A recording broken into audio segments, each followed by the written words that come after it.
મને હે ને સોરિયાસિસ 4 વર્ષ થયા હતું. મને આખા શરીરમાં હતું, એક મોઢે જ નહોતું, માથામાં હતું. અમે પ્રસંગમાં જઈએ તો એ વ્યક્તિને કહેવાના કે આ શું થયું, હાથે પગે કોણીએ ગમે આવે તો હૃદય આમ અરુચિ થાય તો કે આ ચેપી હશે, તો પછી એને આપણે કેવું પડે કે ના ચેપી નથી, આ સોરિયાસિસ જાતની તકલીફ છે કે આ ચેપી નથી રોગ.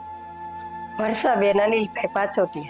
મારું ગામ આમરાણ, ડાયમંડ નગર, જિલ્લો મોરબી. ને મોરબી બતાવ્યું, પછી રાજકોટ બતાવવા ગઈ, તે પછી જામનગર બતાવવા ગઈ. બીમારીનો અનુભવ વાત જવા દો, જામનગર, રાજકોટ, કોઈ એમ કે કાંઈ જૂનો ડોક્ટર અનુભવી ડોક્ટર એની પાસે જેવા દવા એની પાસે જાય એટલે એમ કે આ મટી જશે, આ મટી જશે, પણ જ્યાં સુધી દવા ચાલુ હોય તો એની પાછું અહીંયાની પાછું ચાલુ થતું. સોરિયાસિસ નાબૂદ તો થયું જ નહીં. પણ મને ક્યાં દવાથી હાવ મટ્યું જ નથી. થોડુંક તો રહેતું જ તું. સાવ પૂરું ના નો મટ્યું મને. હેરાન તો ખૂબ થયો મને, પછી કંટાળો જ આવી ગયો. હવે ક્યાંય મારે બતાવવું નથી. અંતે વિડીયો જોઈને, જે ફેસબુકમાં વિડીયો જોયો, મારા વાઈફ તો હાવ કંટાળી ગયા હતા કે મારે દવા જ નથી લેવી, જે થાય પછી અહીંયા બતાવ્યો એનું આયુર્વેદિક હોસ્પિટલ.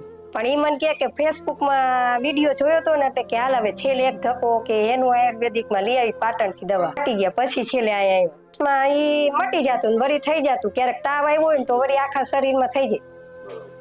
ચામડી ઉખડતી, લોહી નીકળતી, તો ખંજવાળ આવતી આખા શરીરમાં. કોઈ વ્યક્તિને સોરિયાસિસ ની તકલીફ હોય તો પાટણ એનું આયુર્વેદિક હોસ્પિટલમાં આવી જાજો.